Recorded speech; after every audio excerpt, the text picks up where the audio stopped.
Кызматтык абалынан кыянаттык менен пайдалануу, мамлекетке чыккынчылык кылуу, коррупция беренелери боюнча оор кылмыш жасаган чиновниктерди мөөнөтүнө карабастан жазалоого мүмкүнчүлүк бере турган мыйзам долбоорлору көпчүлүк депутаттар тарабынан колдоо таппай калганы элдин эсинде. Жогорку кеңештеги эл өкүлдөрүнүн мындай жоругунан соң коомубузда паракорчулук менен жашоодо ийгиликке, карьералык өсүүгө жана бакубаттуулукка жетүүгө мүмкүн жана андай иштер үчүн жооп бербейсиң деген ой расмий түрдө бекемделди. Мыйзамга ылайык депутат кол тийбестик статусуна ээ. Аны жоопкерчиликке тартуу үчүн Жогорку кеңештин депутаттарынын макулдугу керек. Кыргыз Республикасынын Конституциясынын 72-чи беренесине ылайык, Жогорку кеңештин депутаты добуш бергендиги үчүн же депутаттык ишмердүүлүгү боюнча айткан сөзү үчүн куугунтукталбайт. Депутаттын үстүнөн парламенттик көпчүлүктүн макулдугу жок кылмыш иши козголбойт, эгер оор кылмыш кылбаса. Коррупция өзгөчө оор кылмыш болгондуктан мындай кылмышка шектүүделген депутаттардын үстүнөн кылмыш ишин козгоодо кол тийбестик мукамы жардам бере албай калганы турмуш көрсөттү. Акыркы 2 жылда эле 10го жакын депутаттын үстүнөн кылмыш иши козголгон. Учурда айрымдары абак артында өз мөөнөттөрүн өтөп жатса, кээ бирлери чет өлкөлөрдө даарыланып жүрүшөт. 2012 жылдын 21-июнунда Кыргыз Республикасынын башкы прокуратурасы тарабынан Нариман Тулеевдин үстүнөн 2008 жылы Кытайдан автобустарды алып келүү боюнча келишим туура эмес түзүлгөндүгү үчүн коррупция беренеси боюнча кылмыш ишин козгогон. Ленин райондук соту экс-мэр Тулеевди мүлкүн конфискациялоо менен 11 жылга эркинен ажыраткан. Учурда соттук процесс Бишкек шаардык сотунда жүрүп жатат. 2012 жыл 4 октябрь өлкөнүн башкы прокуратурасы Ташиев, Жапаров, Мамытовдордун үстүнөн бийликти күч менен басып алуу жана бийликти басып алууга үндөө беренелери боюнча кылмыш ишин козгогон.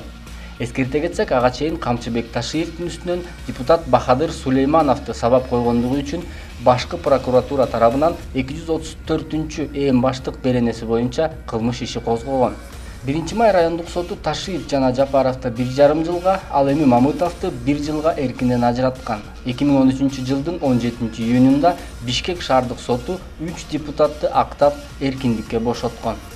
Бүгүнкү күндө бийликти күч менен басып алам деген депутаттар мандаттарынан ажырашып, келерки жылы өтүүчү парламенттик шайлоого даярданышууда.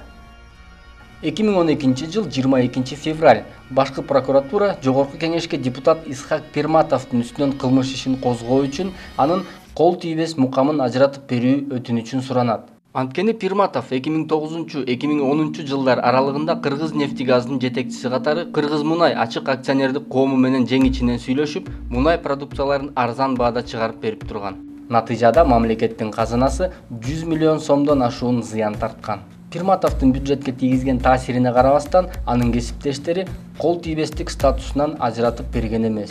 Учурда Исхак Пирматов депутаттык ишмердүүлүгүн улантууда. 2012 жыл 26 июль Нурлан Сулаймановдун үстүнөн кылмыш жаза кодексинин 304 кызмат абалынан кыянат менен пайдалануу беренеси боюнча башкы прокуратура тарабынан кылмыш иши ачылат. Депутат транспорт жана коммуникация министри болуп турганда өз кызыкчылыгын көздөп Дормаш комплект ачык акционердик коомуна республикалык бюджеттен 249 миллион 675 миң 600 сомго атайын техника сатып берүүгө көмөктөшкөн. Бүгүнкү күндө Сулайманов Германияда даарыланып жүрөт деген маалыматтар бар. 2013 жылдын аягында депутат Ахматбек Келдибековдун үстүнөн кылмыш иши козголуп, абакка камалат. Алсак Келдибеков өлкөнүн социалдык фондун жетектеп турганда кызматтык абалынан пайдаланып, Ротак Бишкек ачык акционердик коомунун кызыкчылыгы үчүн мамлекетке 24 миллион 300 миң сом зыян алып келген. Ал эми мамлекеттик салык кызматын жетектеп турганда бизнес-партнер ачык акционердик коому менен кызматташып, кызмат абалынан кыянат пайдаланган. Натыйжада мамлекет 2 миллион 300 миң сом зыян тарткан. Андан тышкары Келдибеков Жогорку кеңештин төрагалык кызматын ээлеп турганда өзүнүн кызматтык абалынан пайдаланып Жогорку кеңештин эл аралык өкүлчүлүгүн негиздөө максатында мыйзамсыз кызмат орундарын ачып, республикалык бюджетке 10 миллион сомдон ашуун зыян алып келген. 2014 жылдын 1 августунда 1 май райондук соту Келдибековдун баш коргоо чарасын өзгөртүп, үй камагына алып, андан соң ден соолугуна байланыштуу чет өлкөгө дарыланууга уруксат берген. 2013 жыл 28 октябрь Кыргыз Республикасынын башкы прокуратурасы депутат Курманбек Осмоновдун үстүнөн 303, 304, 305, 306 беренелери боюнча кылмыш ишин козгойт. Анткени эл өкүлү 1992-2009 жылдар аралыгында жогорку мамлекеттик кызматтарды ээлеп, мамлекетке салык жана милдеттүү төлөмдөр түшпөгөн Кумтөр келишимине кол койгону айтылат. Коррупция беренеси боюнча козголгон бул иш учурда убактылуу токтоп турат. Кыңыр иш 40 жылда дейт кыргызда. Андыктан мамлекеттин казынасына кол салгандар, кары картаңдардын пенсияларынан байыгандар, кыскасы жеп ичкендердин кусы ар күнү да келет. Ар ким колу менен жасаганды мойну менен тартышы керек. Көзөмөлдөөчү орган тарабынан ичинен булганган парламентти тазалоо иш-чарасы дагы эле уланууда.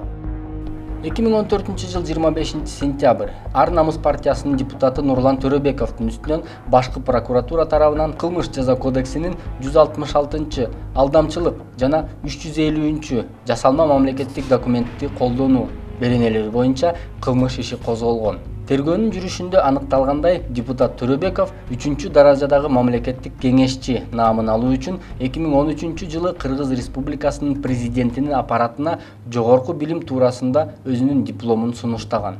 Башкы прокуратуранын маалыматына ылайык, депутат сунуштаган диплом каттоо китепчесинде жок болуп чыккан. Кыргыз Республикасынын мамлекеттик улуттук коопсуздук комитетинин коррупцияга каршы кызматы тарабынан өлкөнүн башкы прокуратурасына депутат Каныбек Осмоналиев үстүнөн кылмыш ишин козгоо боюнча сунуш жиберген. Анткени аты аталган депутат Билим берүү министрлигине жана Кыргыз-Орус Славян университетинин жетекчилигине кат түрүндө кайрылып, 24 студентти медицина факультетине өткөргөндүгү ачыкка чыккан. Учурда башкы прокуратура бул иш боюнча тергөө жүргүзүүдө. Ушул жылдын 3 ноябрында дагы бир депутатка кылмыш иши козголду. Бул ирет Ар намыс партиясынан депутат Урмат Аманбаева экени анык.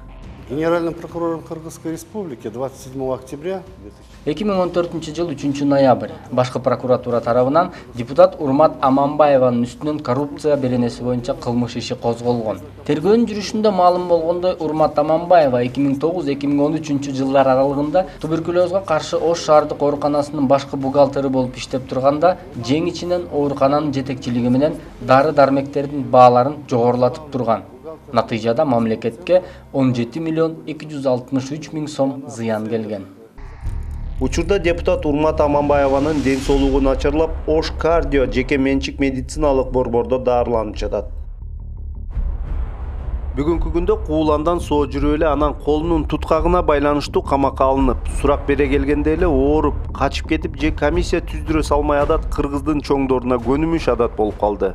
Депутат күнөөсү жок болсо, анда коркпой эле прокуратура менен сөз байланышып эле далилдеш керек да, күнөөсү жок депчи. Бирок андай болуп атат, сөз же больницада жатып калды эле, мына көрүп атасыңар, мындай тенденция болуп атат. Анан коллегалары сөз комиссияны түзүп эле алып калып атышат да, андай болбош керек да. Серепчилердин пикиринде келерки шайлоолор таза өтүп, парламентке абийирдүү депутаттардын келиши партия лидерлерине көз каранды. Репутацияны караш керек. Сөз эми саясатчы болом десе деле, парламент иштесем деле, ошонун баарын караш, эң биринчи ушу фракциянын лидерлери караш керек да. Мына азыр карап атсак, мында же дипломы фальшивый, вообще бул негизи кылмыш да уже, уят деп койсо болот да.